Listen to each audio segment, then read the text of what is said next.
지난 여름에 브라질에서 하계 올림픽이 열렸습니다. 그런데 이 올림픽이 열린 후가 되면 다시 한번 올림픽이 열린다는 거 아시죠? 장애인 올림픽입니다. 이걸 패럴림픽이라고 하는데 이 장애인 올림픽을 보면 참 감동적이죠. 예. 팔이 없는데 양궁 선수가 나옵니다. 비스듬히 누워서 발로 활시를 당기고 입으로 활을 물고 쏘옵니다. 그런데 관역에 탁탁 맞아요. 두 팔이 없는데 수영을 합니다. 타구 선수인데 팔이 없어. 어떻게 타구 쳐요? 입으로 물고 타구 치는 거예요. 팔이 절반밖에 없는데 타구채를 여기 묶어서 붕대를 테이프를 감아가지고 타구를 치는데 우리가 못 이길 정도로 잘 치는 거예요. 그런데 이 감동적인 그런 장애인 올림픽이 끝나는 폐식이 되면은 일반 올림픽에는 없는 의미 있는 행사가 한 가지 열리는데 그때 그 장애인 올림픽의 MVP라고 할 수 있는 황연대 성취상이라는 상을 시상합니다. 이 아시다시피 황연대라는 것은 우리나라 한 할머니의 이름이에요. 그 대해서 인간의 한계를 극복하고 그 고통 속에서 도전하고 가장 모범적인 그런 장애를 극복한 선수에게 이 상을 주는 것이죠. 지난 1988년도부터 시작되어서 동계하계 올림픽 때마다 한두 명의 선수를 선정하는 그런 행사인데 명실상부한 그 세계적인 행사로서 22년째 진행이 되고 있습니다. 이번 지난 9월 15일 리우 패럴 올림픽에서도 이 두 사람의 MVP가 선정되었어요. 한 사람은 아브라임 알 후세인이라고 하는 난민 대표팀인데 이 선수는 그 시리아 사람인데 내전 중에 그 저격수가 자기 친구랑 지나는데 친구를 쏘았어요. 죄도 없는데. 그리고 그 친구를 구하다가 로켓포를 맞아 다리 한 짝을 잃었습니다.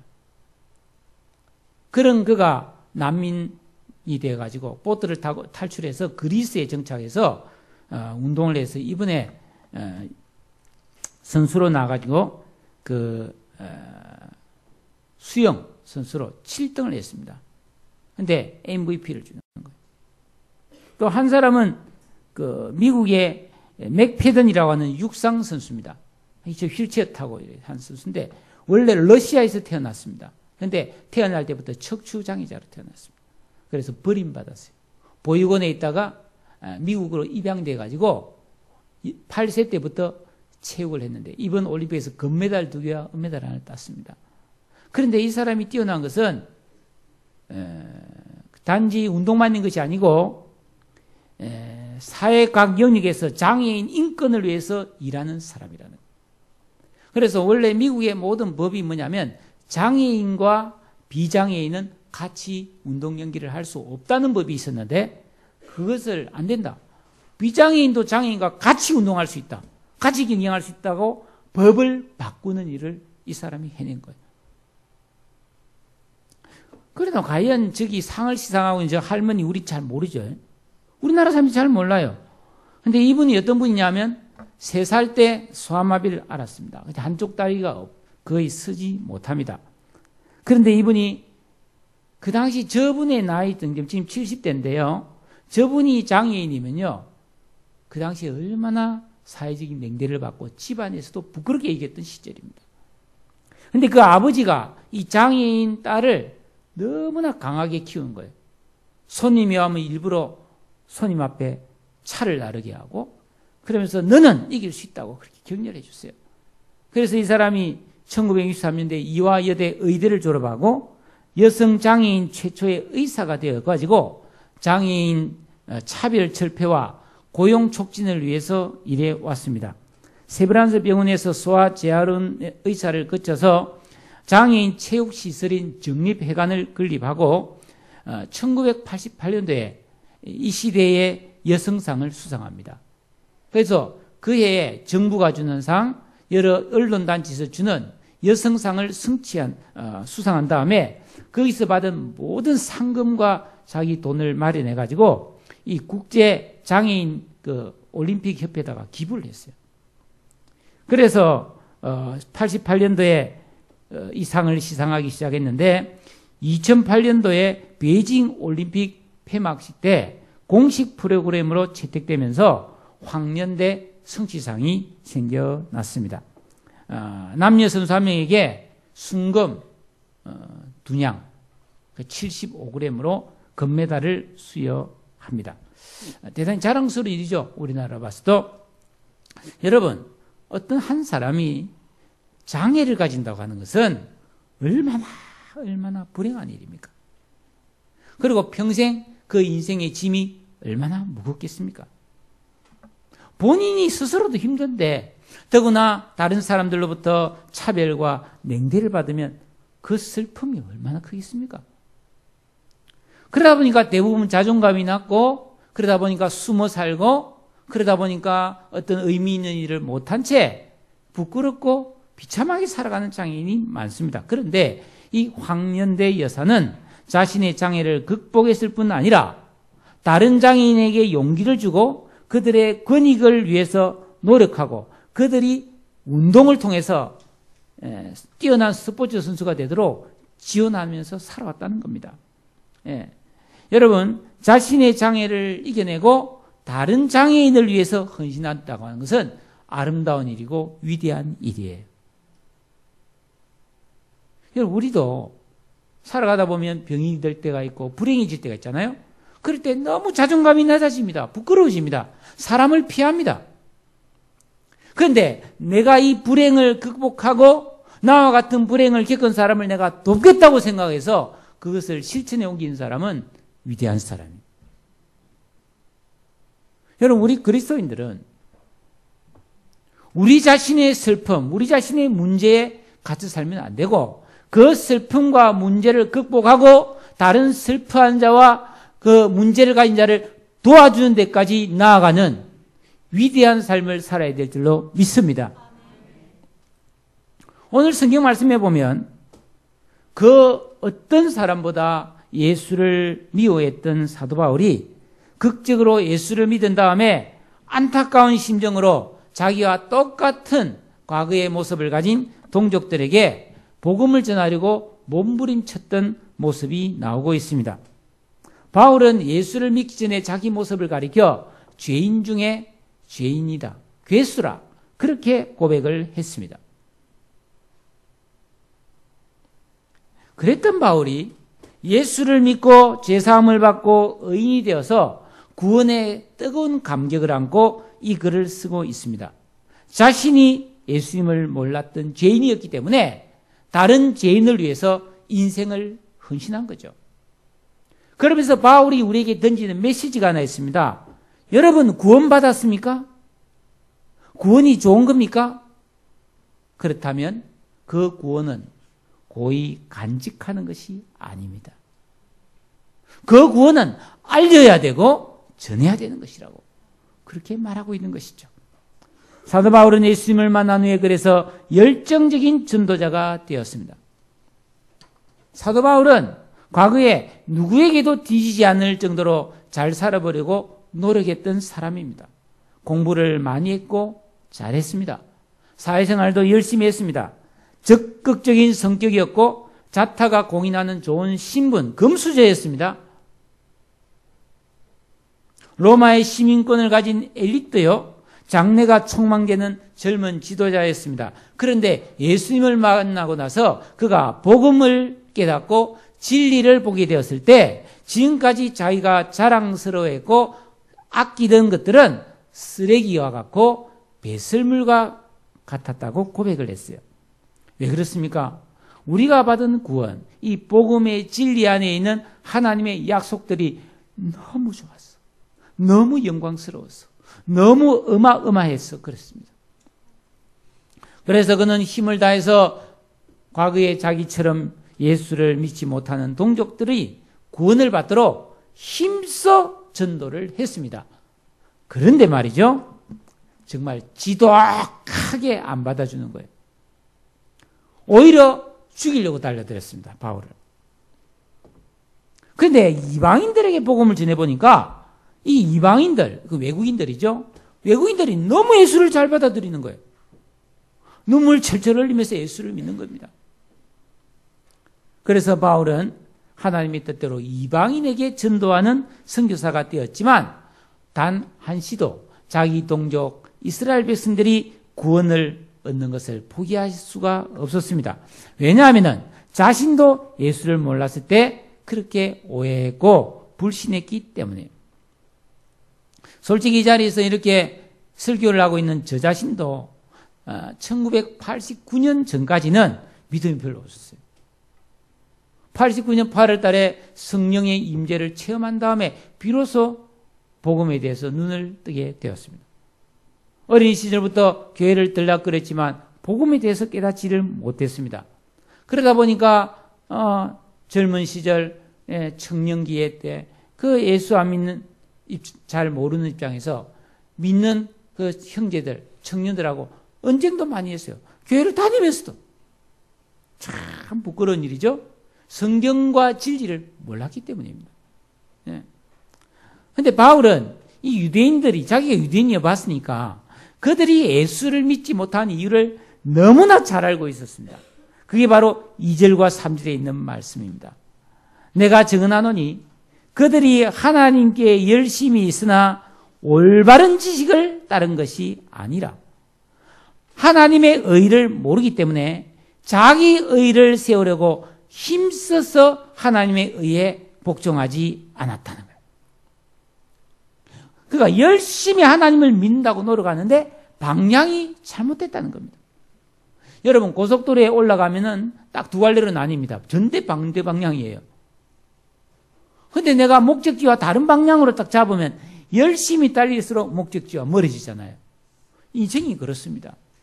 여러분 우리가 인생의 방향을 잘못 잡으면 열심히 사는데 안 되는 잘못된 길로만 달려가는 거예요. 심각한 일이 아닙니까? 기가 막힐 실수가 아닙니까? 그러면서 바울이 말합니다. 유대인의 실수 중에 실수가 뭐냐면 자기 잘났다고, 자기 잘난 맛에 사는 것이라고 말하는 거예요. 여러분은 어떤 사람을 좋아합니까? 여러분은 어떤 사람에게 정이 갑니까? 어떤 사람에게 잘해주고 싶습니까? 제가 예를 한번 들어볼게요. 첫째, 잘난 체한 사람. 밥맛입니다, 이 사람은. 똑똑한 사람. 이 사람도 별로 정이 안 갑니다. 잘생긴 사람. 멋을 많이 부리는 사람. 수수하지만 나와 잘 어울려주는 사람. 누구에게 정이 갑니까? 보통 이 세상에서 의롭다 그러면은 남다른 희생을 했거나 선행을 했거나 충직한 사람을 말하죠. 그러나 하나님께서 성경에서 말씀할 때 의롭다 하는 것은 하나님과 친밀한 사람을 말합니다. 여러분 하나님께 가까이 함이 내게 복이라. 지 잘났다고 자랑하는 사람이 아니라 자기 좋을 대로 사는 사람이 아니라 어떻게 하면 하나님과 더 친밀해질까, 어떻게 하면 하나님을 기쁘시게 할까라고 생각하는 사람이에요. 그런데 그게 잘 안 되거든요. 그러니까 하나님, 내가 하나님을 기쁘시게 하고 믿음대로 살려고 하는데 잘 안 됩니다. 도와주세요. 이런 사람을 하나님은 가까이 하시고 의롭다 해주신다는 겁니다. 그러니까 어려운 게 아니잖아요. 어려운 게 아닌데 사람들이 방향을 잘못 잡는 거예요. 그저 자기 잘난 대로 살래. 자기 생각대로 살아보려고 몸부림을 치는데 엉터리를 사는 거예요. 예. 열심히 사는데 엉터리로 사는 거예요. 여러분, 이 자리에 계신 여러분을 포함해서 이 지구상에 생명이 붙어있는 모든 사람이시고 잘 살고 싶지 않은 사람 누가 있겠어요? 바르게 살고 싶지 않은 사람 누가 있겠어요? 할 수만 있으면 존경받고 싶겠죠? 할 수만 있으면 정말 축복받고 싶겠죠? 할 수만 있으면 죽어서 다 천국 가고 싶어 합니다. 여러분 예수 안 믿어도 어떤 사람이 돌아가시면은 뭐 데리고 오든지 누구를 데려오든지 딱 극락왕생하라고 합니다. 49제를 드리고 좋은 데 가라고 말하고 그렇게 다 말해요. 그런데 그게 원한다고 되는 일이냐? 아니에요. 예? 열심히 뭔가를 하지만 올바른 지식을 따르지 않으면 꽝! 안 되는 거예요. 엉뚱한 대로 가버리는 거예요. 그러니까 이런 정신 바짝 차리고 내 생각에 내 소견에 옳은 대로 살 것이 아니요. 올바른 지식을 따라 살아야 될 줄로 믿습니다. 그게 중요합니다. 여러분 아시다시피 유대인들은 하나님을 알았어요. 나름대로 열심히 신앙생활을 했습니다. 그런데 전부 자기 힘으로 했어요. 동시에 열심히 하면서 다른 사람과 비교를 합니다. 내가 더 잘해. 넌 나보다 못해. 항상 이 생각을 갖고 있는 거예요. 그 결과 예배도 드리고 기도도 하고 헌금도 그런 건 잘했어요. 왜냐하면 다른 사람 다 보니까 잘했어요. 근데 이상하게 자기 속은 전혀 겸손하지도 않고 온유하지도 않고 사랑이 없었습니다. 죄를 짓는 사람, 좀 가난한 사람, 좀 뭔가 좀 모자란 사람 보고 무시하고 정죄하고 차별했습니다. 심지어 어떻게 기도했냐 아세요? 누가 좀 이상한 사람 보면 주여 나 저 사람 같이 하는 거 감사합니다. 이렇게 기도했다니까 완전 밥맛이잖아요. 진짜예요. 그리고 죄를 지는 사람 보면 어이구 저런 인간은 없어져야 돼. 저런 인간은 죽어도 싸지. 이렇게 생각했다는 거예요. 이게 자기의라는 겁니다.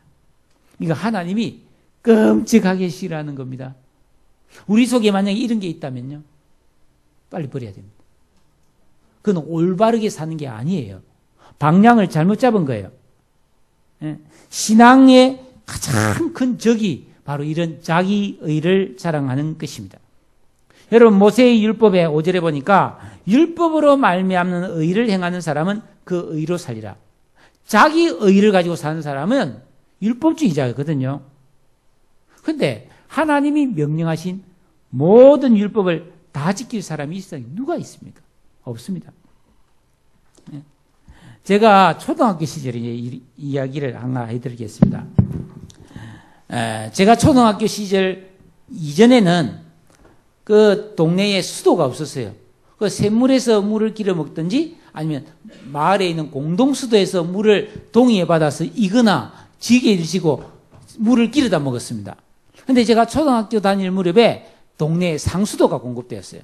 근데 너무 비싸가지고 수도를 집집마다 두지 못하고 몇 잘 사는 집에만 있었어요.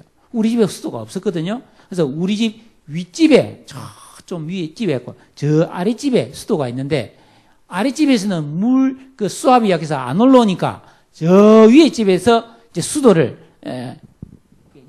호수로 연결해 가지고 그래서 물을 받아 먹었어요. 근데 뭐 한 50m 이상 됩니다. 근데 이 수도가요 요즘처럼 품질이 안 좋아 가지고 중간중간 찢어지고 구멍나고 이러면 끊어지고 이러면요 그 PVC 파이프를 넣어서 고무줄을 묶어서 연결을 합니다.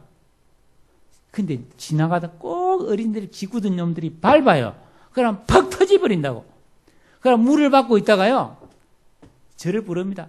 그나 수도 터졌다. 그럼 내가 예 그러면서 막 줄 따라 가보고 터져 있으면 이제 그걸 다시 꽂아서 묶는 거를 매 하는 거예요. 근데 여름에는 괜찮아요. 시원하니까. 겨울에 얼마나 손 시렵습니까? 그게 뜨뜻하면 또 이게 앞에 막혀 있으면 안 들어갑니다.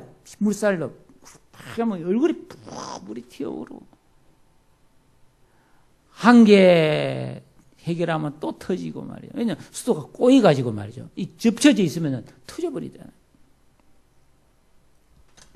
열심히 막지만 계속 터지는 거예요. 자기 의로 사는 인생이 이런 식입니다. 왜 그런지 아세요? 열심히 기도하지만 돈에 대한 욕심 혹은 이성에 대한 문제로 터져버립니다. 성경 많이 읽지만은 욕심이 생기면 터집니다. 전도하면서도 사람 미워합니다. 헌신하면서도 교만합니다. 시기질투에 빠질 수가 있습니다. 여러분 인간의 삶이란 어떻습니까? 열심히 일을 뭔가 해보려면 인간관계가 나빠지는 경우가 많아요. 게으르고 나태하고 한가한 시간을 보내다 보면 엉뚱한 상상과 죄에 빠지기 쉽습니다. 그러니까 자기 의를 주장하는 사람은 무지무지하게 애를 쓴다 할지라도 결국은 여기저기서 터지기 시작하면은 정신을 못 차리는 거예요. 그래서 영적으로 만신창이가 되는데 대부분 그걸 감춘단 말이에요. 가식적이 됩니다. 안 그런 척 합니다. 막 터지고 있는데 안 그런 척 하고 있으니까 점점점 만신창이가 되어서 나중에 우스운 사람이 되어버립니다. 놀라운 것은 이런 사람이라 할지라도 자신을 하나님 말씀에 쳐서 복종시키면 자신의 그 교만과 욕망이 죽으면서 말씀에 순종하는 평안의 사람이 될 수 있는 줄로 믿으시기를 주의 이름으로 축복합니다.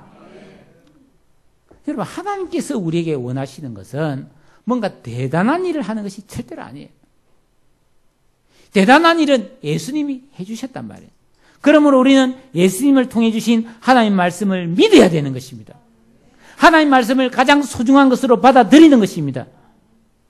성경에 말했습니다. 예수님이 하나님의 아들인 것을 마음으로 믿으면 그것을 입으로 시인할 수 있는데 그런 사람은 구원을 받는다고 되어 있어요. 여러분, 예수님을 믿으면 어떤 일이 생깁니까? 내가 예수님을 믿는 순간 나는 죽어버립니다. 내가 예수님을 믿는다고 내 마음에 받아들이는 순간 내 죄가 죽어버립니다. 내 죄가 십자가에 못 박혀서 버립니다. 그래서 내 죄가 씻겨져 사라져버립니다. 그리고 그 순간 내가 살아납니다. 예수와 함께 의로운 사람으로 거듭나게 되는 거예요. 하나님께서 그런 사람을 내 자녀다, 의인이다 말하면서 그 사람을 의롭게 만들어주는 거예요. 그래서 의롭게 되는 겁니다. 자기가 뭐 착하게 살아서 의롭게 되는 게 아니라는 겁니다. 그런 사람은 하나님께서 영원토록 생명을 책임져 주신다고 했습니다. 부끄러움을 당할 일이 없고 버림받을 일이 없고 모든 사람을 12절에 보니까 부유하게 하시는 주님께서 우리를 풍성한 삶으로 인도해 주실 줄로 믿습니다. 제가 좋아하는 찬송 중에, 복음성 중에 이런 게 있어요. 마음을 다하고 성품을 다하고 힘을 다하여서 여호와를 사랑하라. 그리고 중간에 좀 빼먹고 나서 끝에 가면 그러면 내가 짓지 않은 큰 집을 주리라. 네가 심지 않은 과실을 먹게 하리라. 이렇게 되어 있습니다. 저는 이 찬양 좋아요. 여러분, 우리나라가 경제가 너무너무 좋아해서 지금 겨우 1년에 2% 성장하는데 한 1000%씩 성장해버리면 어떻게 되겠어요? 전 국민의 교육비, 의료비 다 면제, 이마트 다 가서 마음껏 사도 무료. 그렇게 됩니다.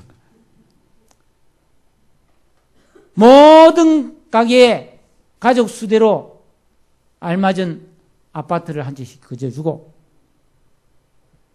환갑이 지나면 연금으로 다 500만씩 주고 그게 가능하지 않아요. 나라가 돈이 많으면 그게 가능하지 않아요. 근데 그럴 일이 없죠. 그런데 그럴 일이 있는 나라가 있어요. 하나님 나라. 하나님 부여하시잖아요. 뭐가 없어요. 그래서 예수님이 너희는 마음에 근심하지 말라. 하나님을 믿으니 또 나를 믿으라. 내 아버지 집에 거할 곳이 많도다. 내가 너희를 위하여 집을 지어놓고 너희를 불러오겠다. 여러분, 천국에 우리 집이 있습니다. 거기에 생활비 듭니까? 안 듭니다. 거기 가서 살아야 안 되겠습니까? 그러려면 예수 믿고 구원받는 길이란 말이죠. 여러분, 그뿐입니까? 그 나라에는 영광스러운 거예요. 우리를 영화롭고 존귀하게 만들어주신다고 되어 있습니다. 우리가 어떻게 이 놀라운 구원을 받았습니까? 여러분 한번 생각해 보세요. 여러분 어떻게 이 구원을 받았습니까? 나름대로 열심히 해서 받았습니까? 도를 통해서 받았습니까? 아니에요. 누군가가 나에게 이 복음을 전해주고 가르쳐 주기 때문에 믿고 구원받은 줄로 믿습니다. 저도 지금 오늘 이 자리까지 최소한 5명 이상이 고생한 것을 기억해 놨어요. 예.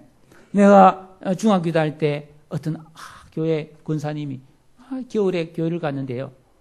나에게 따뜻한 차를 주고 좋아생긴데 그때 차를 마신다는 것은 거의 불가능한 일이었거든요. 차란 게 없었습니다. 비스킷을 주는 거예요. 그 기억이 납니다. 그 겨울에 그 차와 비스킷. 에? 나를 위해 기도해 줬던 청년, 선생님, 가르쳐 준 선생님, 에? 조경건 선생님, 홍승옥 선생님, 되게 잘 가르쳐 주세요. 그리고 여러 명의 목사님들. 그분 덕택에 내가 복음을 믿은 거죠. 에? 그때 몰랐습니다. 그러나 이제는 압니다.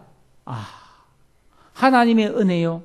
나를 위해 기도해 주고 나에게 복음을 전한 그분들이 있었구나. 우리 모두는 복음에 빚진 자들입니다. 13절에 보면 누구든지 주의 이름을 부르는 자는 구원을 받는다고 했습니다. 그러면 이제 어찌해야 됩니까? 이 귀한 믿음을, 이 귀한 복음을 우리가 깨달았다면 이거 어떻게 할 겁니까? 감추어둘 겁니까? 묻어둘 겁니까? 숨길 겁니까? 부끄러워할 겁니까? 아닙니다. 전해야 합니다. 알려줘야 합니다. 부지런히 속여야 됩니다. 그래서 한 사람이라도 더 구원해내야 하는 것입니다. 오늘 성경 말씀 14절과 15절을 보면 예수님에 대하여 구원에 대하여 전혀 모르는 사람이 어떤 과정을 거쳐서 예수를 믿고 구원을 받게 되는지 그 과정을 설명하고 있는데요. 4단계인데 성경에는 거꾸로 해놨어요. 거꾸로. 그래서 저도 거꾸로 15절부터 오히려 성경의 기록과 반대로 제가 설명을 하겠습니다. 먼저 우리는 예수 믿고 구원받는 순간 예수님이 가라! 그랬어요. 예수 믿고 가만히 있으라 하지 않고 예수 믿으면 가라! 가서 전해라고 말씀하셨어요. 요한복음 20장 21절에 아버지께서 나를 보내신 것 같이 나도 너희를 보내노라 하고 제자들을 파송합니다. 땅끝까지 이르러 내 증인이 되라. 모든 민족으로 제자를 삼아라. 예루살렘과 온 유대와 사마리아와 땅끝까지 내 증인이 되러 가라고 말씀하셨어요. 가서 뭐합니까? 전파해야 됩니다. 17절에 보면 들음은 그리스도의 말씀으로 말미암아 되는데 우리가 전파해야 될 것은 예수님의 말씀이에요. 예수 믿으면 구원받습니다. 예수 믿으면 죄사함을 받습니다. 예수 믿으면 하나님의 자녀가 됩니다. 예수 믿으면 부끄러움을 당하지 않습니다. 예수님을 믿으면 하나님의 은혜로 부유하게 된다고 전해야 됩니다. 자, 그러면은 어떻게 되느냐? 반드시 듣는 사람이 생기는 거예요. 왜 듣는 사람이 생기느냐? 귀가 열려있기 때문에. 눈은 꼭 감아버리면, 마음은 확 닫아버리면 안 열립니다, 잘. 그런데 하나님이 귀는 열어놨어요. 왜요? 믿음은 들음에서 나기 때문에 들으라고. 일단은 들어야 됩니다. 들려줘야 됩니다. 말하면은 안 듣고 싶어도 들린다니까요. 근데 우리는 어떻게 하냐? 말해도 안 듣는 사람 때문에 말하기 싫은 거예요. 근데 생각을 바꿔야 됩니다. 말하면 안 듣는 사람도 있지만 듣는 사람이 있다니까요. 할렐루야. 전하면 듣습니다. 그러면 듣게 되면 어떤 일이 나냐? 반드시 예수를 믿고 그 이름을 부르고 믿음이 생기는 사람이 생기는 것을 믿으시기를 바랍니다. 이게 하나님이 복음을 전하는 미련한 방법이에요. 사랑하는 여러분, 우리는 보내심을 받은 새 언약의 일꾼들입니다. 그래서 디모데후서 4장 2절처럼 듣든지 아니 듣든지 때를 얻든지 못 얻든지 우리는 믿음의 말씀을 전파할 사명자들입니다. 하나님께서 이렇게 말씀했습니다. 15절 끝에 보면 아름답도다. 좋은 소식을 전하는 자들의 발이여. 이렇게 말했습니다. 이사야서에 있는 말씀이거든요. 여러분, 이 발이라고 하는 것은 활동과 행동을 상징하는 것인데, 우리가 달려가서 어디론가 가서 그리스도의 말씀을 전하는 때 하나님께서 그 발을 아름답다고 하신다. 여기서 아름답다고 하는 것은 상을 준다는 뜻이에요. 여러분, 이 세상도 그렇지 않아요? 디자인이 아름다우면 상 줍니다. 사람도 아름다우면 상을 줍니다. 미스 코리아도 있고요. 미스 유니버스도 있는데 그뿐이 아닙니다. 우리나라에도 얼마나 미스 뭐가 많은지 몰라요. 미스 사과, 미스 감, 미스 배, 미스 오징어, 미스 호박도 있어요. 미스 파프리카. 다 있어요, 여러분. 왜죠? 아름다움을 상 주는 거예요. 아름다운 걸 좋아하기 때문에. 그런데 하나님께서 말씀하시기를 복음을 전하러 가는 발은 아름답다. 그럼 발만 아름답습니까?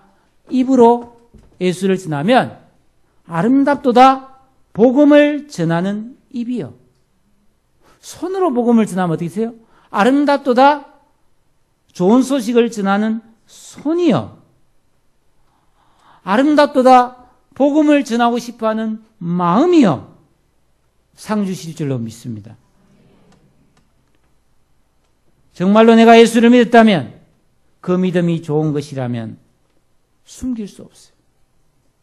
반드시 다른 사람을 믿게 하는 것이 책임이고 사명이고 특권이고 복이 되는 것을 믿으시기 바랍니다.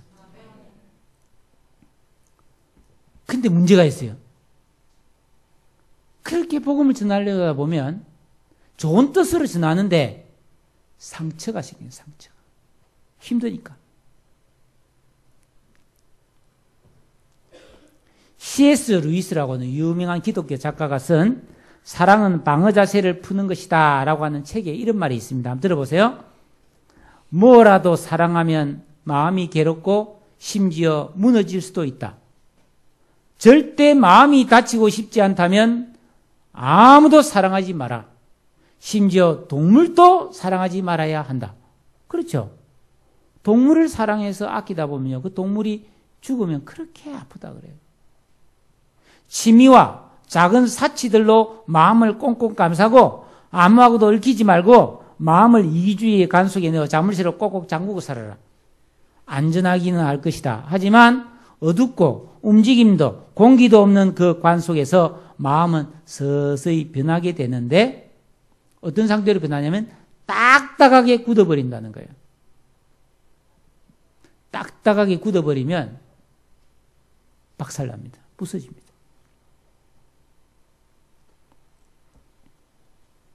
사랑하는 만큼 아픔도 큽니다. 이건 어쩔 수 없는 현실이에요. 천국이 아니기 때문에. 예수님이 우리를 너무 사랑하셨기 때문에 이 땅에 오셔서 많은 고난을 받으시고 심한 통곡과 눈물로 기도하셨다고 했습니다. 사랑하는 여러분, 주님께 순종하기 위하여, 믿음으로 살기 위하여, 하나님 앞에 칭찬받기 위하여 조금의 아픔을 감수하시고 이 복음을 전할 수 있기를 축복합니다. 믿었으면 믿게 하라.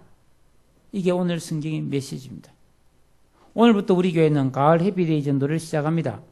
해피데이는 먼저 믿고 구원받은 우리가 복음을 모르고 믿지 않은 사람들에게 전도해서 그 사람이 교회에 왔을 때 해피하고 행복하게 되는 그런 행사입니다. 하나님께서는 이 일을 얼마나 중요하게 여기시냐 하면 누가복음 15장에 연거푸 3가지 예화를 예수님이 말씀해 주셨어요. 어떤 사람이 100마리의 양을 기르는데 한 마리를 잃어버렸어요.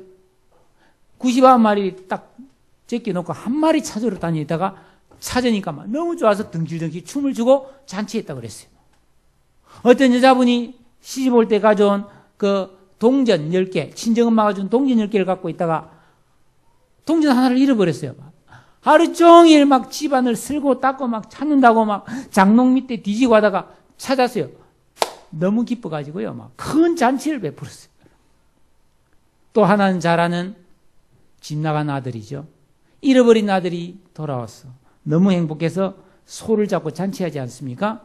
그러면서 이런 말을 합니다. 누가복음 10장 7절에 내가 너희에게 이르노니 죄인 하나가 회개하면 하늘에서는 회개할 것이 없는 의인 99을 인하여 기뻐하는 것보다 더하리라. 하나님이 제일 기뻐하는 것은 죄인이 회개하고 예수 믿고 돌아오는 거예요. 해피한 거예요. 해피. 행복한 겁니다. 우리 다 함께 전도합시다. 그래서 죄인이 의인되고 영생의 기쁨을 얻는 행복한 해피데이. 해피데이. 행복한 날 우리 함께 맞이합시다. 할렐루야. 따라합시다. 오 해피데이. 나도 함께. 나도 함께. 우리 다 함께. 오 해피데이. 할렐루야. 기도합시다. 다시 기도합시다. 하나님, 그렇습니다. 하나님이 가장 예수 믿지 않는 사람이 예수 믿고 구원받아서 지옥 갈 사람이 천국 오고 죽을 사람이 사는 것을 가장 기뻐하신다고 했습니다. 이 해피한 일을 위해서 우리 교회가 해피데이를 합니다. 하나님, 우리를 사용해 주옵소서.